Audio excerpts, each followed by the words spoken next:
at Keynes and Hayek's debate of the century on boom and bust. For over 100 years, two prominent thinkers have stood at opposite ends of economic thought. John Keynes, pioneer of modern macroeconomics, and Friedrich Hayek, a pillar of the Austrian school. Despite different approaches, both tried to answer the same question: how do we handle economic crises? Keynes advocated spending to treat depressions.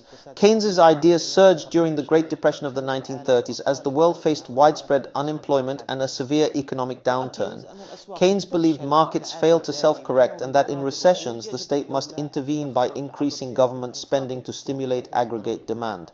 In his theory, the components of GDP, consumption, investment and government spending must grow together to drive the economy forward. Even unnecessary projects known as public works, like digging ditches or fixing broken windows, can generate what he calls the multiplier effect, where each unit of government spending may spur several units of economic activity. For Keynes, excessive saving during crises is a fatal error, what he calls the paradox of thrift, as unspent money slows the economy.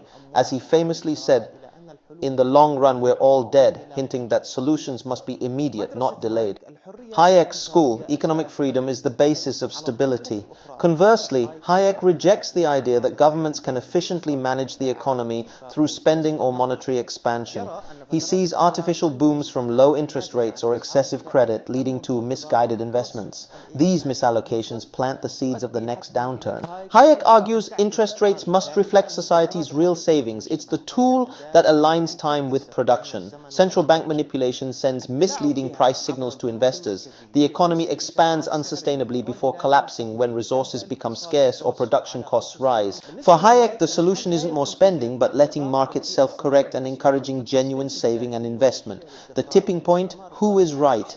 The ideas of Keynes and Hayek represent two opposing trends. Keynes: the state is the savior in times of crisis and spending is the cure.